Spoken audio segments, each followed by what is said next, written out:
Renungan Pagi Menjadi Putra dan Putri Allah oleh Ellen G. White, 7 Mei 2021. Mari kita berdoa. Bapa kami yang di sorga, Allah pencipta langit dan bumi, laut dan segala isinya, Allah yang maha besar, maha kuasa, sumber segalanya yang kami sembah selalu melalui anak-Mu yang tunggal, Yesus Kristus.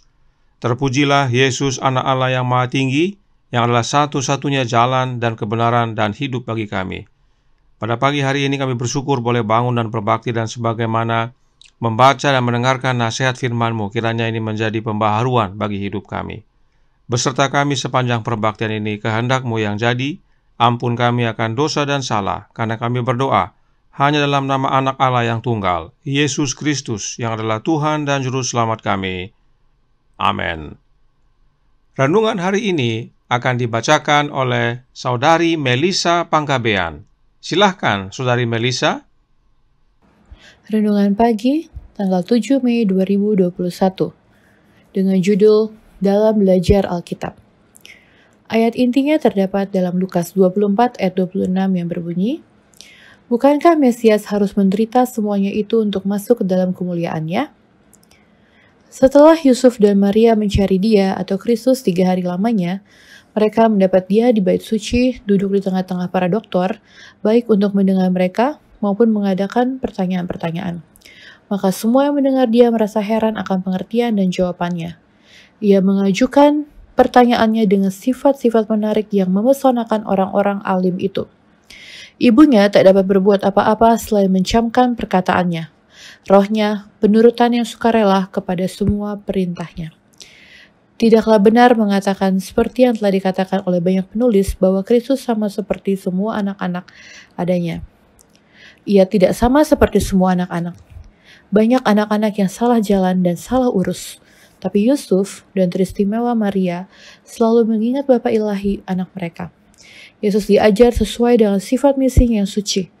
Kecenderungannya kepada kebenaran merupakan kegembiraan konstan bagi orang tuanya. Pengetahuannya yang mendalam tentang Alkitab menunjukkan betapa rajin ia menyelidiki firman Allah pada masa usianya yang masih muda itu. Kristus membukakan Alkitab kepada murid-muridnya, mulai dari Musa dan nabi-nabi, serta mengajar mereka dalam segala hal tentang dirinya, dan juga menjelaskan kepada mereka nubuatan-nubuatan. Ia menunjuk kepada Alkitab sebagai otoritas yang tak dapat dibantah, dan kita pun harus berbuat demikian juga. Setiap anak boleh mendapat pengetahuan sama seperti yang Yesus perbuat.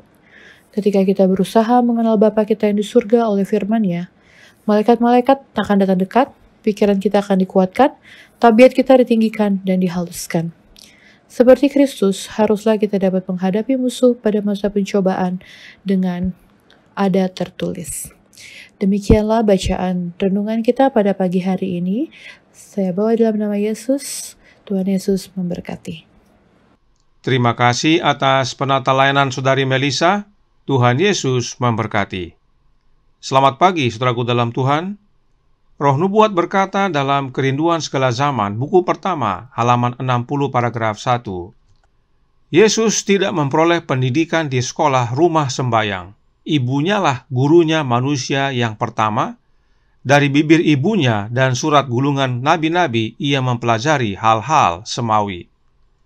Kemudian, masih dalam paragraf yang sama, Roh Nubuat melanjutkan. Justru sabda yang difirmankannya sendiri dahulu kepada Musa untuk Bani Israel, kini diajarkan kepadanya di pangkuan ibunya. Ketika ia meningkat dari masa kanak-kanak ke masa muda, ia tidak berusaha belajar di sekolah rabi-rabi. Ia tidak memerlukan pendidikan yang diperoleh dari sumber semacam itu, sebab gurunya ialah Allah. Kerinduan Segala Zaman, buku pertama, halaman 60, paragraf 1. Dalam paragraf selanjutnya, Nyonya White menuliskan betapa rajin Yesus mempelajari firman Allah, serta mempelajari perpustakaan alam.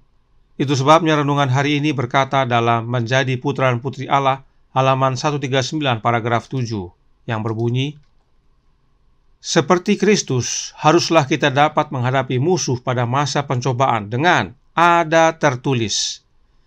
Ini prinsip yang penting dalam belajar dan mengabarkan kebenaran firman Allah. Ada tertulis itu adalah satu-satunya senjata yang Yesus gunakan menghadapi setan. Roh Nubuat menuliskan dalam Counsels for the Church halaman 87 paragraf 3. Ada tertulis adalah satu-satunya senjata yang Kristus gunakan ketika si penggoda datang dengan tipu dayanya.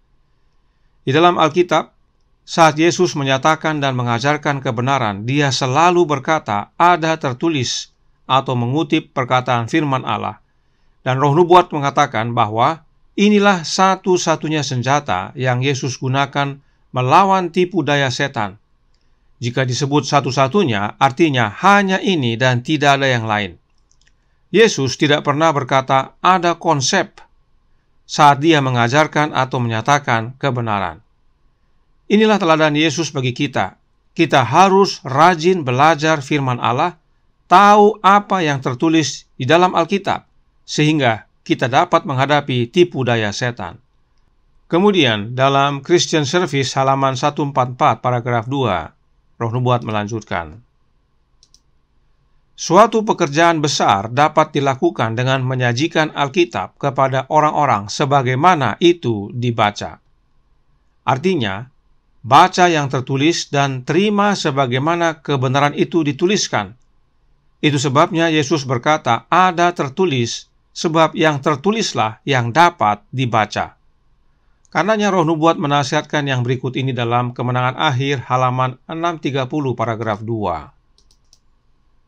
Jikalau manusia menerima Alkitab sebagaimana ia dibaca, jikalau tidak ada guru-guru palsu yang menyesatkan dan membingungkan pikiran mereka, pekerjaan akan tercapai yang membuat malaikat-malaikat senang, dan yang akan membawa ke pihak Kristus ribuan orang yang sekarang sedang mengembara dalam kesalahan. Salah satu penyebab munculnya guru-guru palsu adalah karena tidak menerima Alkitab sebagaimana itu dibaca. Karenanya penting sekali untuk mempelajari kebenaran dari apa yang tertulis di dalam Alkitab dan sebagaimana itu dibaca. Roh Nubuat melanjutkan dalam Membina Kehidupan Abadi halaman 24 paragraf 1. Yang menjelaskan, pada zaman Kristus, para rabi mendirikan bangunan mistik yang dipaksakan di atas banyak bagian kitab suci, sebab ajaran yang sederhana dari firman Allah mencela perbuatan mereka. Mereka berusaha untuk merusakkan kekuatannya. Hal yang sama dilakukan sekarang. Firman Allah dibuat sedemikian rupa agar kelihatan aneh dan tidak jelas untuk memaafkan pelanggaran terhadap hukumnya. Yesus menegur perbuatan-perbuatan ini pada zamannya.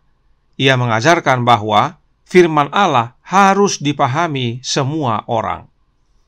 Kalau hanya pendeta dan guru teologi yang mengerti Alkitab, maka itulah yang terjadi di zaman Yesus serta di zaman kegelapan. Itu sebabnya Yesus tidak bersekolah di sekolah rabi-rabi, sebab bagi Yesus firman Allah harus dipahami oleh semua orang. Itu sebabnya murid-murid Yesus adalah orang-orang biasa. Namun renungan hari ini katakan, Yesuslah yang mengajar murid-muridnya. Sebab Yesus telah terlebih dahulu belajar, dan Yesus belajar dengan rajin, serta mengabarkan apa yang tertulis. Karenanya, mari kita belajar Alkitab dengan rajin. Sebab dalam manuskrip 12 tahun 1901 paragraf 12, Roh Nubuat menasihatkan, Alkitab tidak hanya diberikan untuk para pendeta dan orang-orang terpelajar. Setiap pria, wanita, dan anak harus membaca kitab suci untuk dirinya sendiri. Jangan bergantung pada pendeta untuk membacanya untukmu. Alkitab adalah firman Allah bagi Anda. Orang miskin membutuhkannya sebanyak orang kaya, yang tidak terpelajar sebanyak yang terpelajar. Dan Kristus telah membuat firman ini dengan begitu sederhana sehingga dalam membacanya tidak perlu ada yang perlu tersandung. Biarlah orang yang rendah hati membaca dan memahami firman yang diberikan oleh guru yang paling bijaksana yang pernah ada di dunia ini, dan di antara raja-raja, para gubernur, negarawan, dan orang-orang yang paling berpendidikan di dunia ini, tidak ada yang lebih besar dari Dia. Saudaraku dalam Tuhan, ini adalah amaran keras bagi umat-umat Allah, khususnya umat-umat Gereja Masehi Advent Hari ke-7 yang sekarang ini.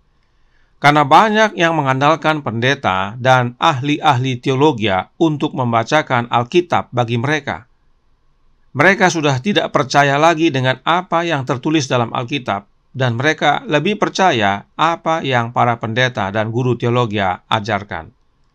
Padahal Alkitab adalah untuk semua orang, dan guru Alkitabnya adalah Kristus. Bagaimana caranya Yesus mengajar kita? Kebahagiaan sejati halaman 85 paragraf 1 menyatakan, Roh kebenaran itulah satu-satunya guru yang paling baik akan kebenaran ilahi. Betapa Allah menghargai bangsa manusia itu sehingga dikaruniakannya anaknya yang tunggal itu mati bagi mereka, lalu menunjuk Roh Kudusnya menjadi guru manusia serta penuntunnya terus-menerus. Roh Kudus siapa yang dimaksudkan? Roh Kudusnya Kristus. Jadi, dalam membaca Alkitab penting untuk kita pastikan bahwa guru kita adalah anak Allah yang disebut Firman, dan dia hadir melalui kehadiran Roh-Nya yang kudus, Roh Kristus. Sebab Yesus sendiri berkata dalam Christian Service halaman 16 paragraf 2 yang berbunyi, Guru ilahi berkata, Rohku sendiri yang kompeten untuk mengajar dan menginsafkan dosa. Guru ilahi adalah Yesus Kristus. Maka artinya hanya Roh-Nya Yesus yang kompeten mengajar kita, khususnya tentang kebenaran firman Allah. Sebab Yesuslah sang kebenaran itu. Dan Roh Kristus ini tersedia untuk semua, termasuk bagi para pendeta dan guru-guru teologi, agar mereka mengajarkan kebenaran sebagaimana yang Yesus ajarkan, yaitu ada tertulis. Tuhan memberkati, saya bawa dalam nama Yesus. Amin. Mari kita berdoa. Bapa kami yang di sorga, Allah pencipta langit dan bumi, laut dan segala isinya, Allah yang maha besar, maha kuasa, sumber segalanya, yang kami sembah selalu melalui anak-Mu yang tunggal, Yesus Kristus. Terima kasih atas nasihat yang penting bagi kami, untuk belajar firman Tuhan sebagaimana Yesus mempelajarinya. Dan Dia mengajarkan ada tertulis. Sebab apa yang tertulislah yang dapat dibaca, dan itulah yang Yesus kabarkan. Tolong kami ya Bapa, curahkan roh anak-Mu dalam hati ini, karena Dialah guru ilahi kami. Roh-Nya lah yang kompeten mengajar kami. Bersama kami sepanjang hari ini kehendak-Mu yang jadi, ampun kami akan dosa dan salah, karena kami berdoa hanya dalam nama anak Allah yang tunggal, Yesus Kristus, yang adalah Tuhan dan Juru Selamat kami. Amin.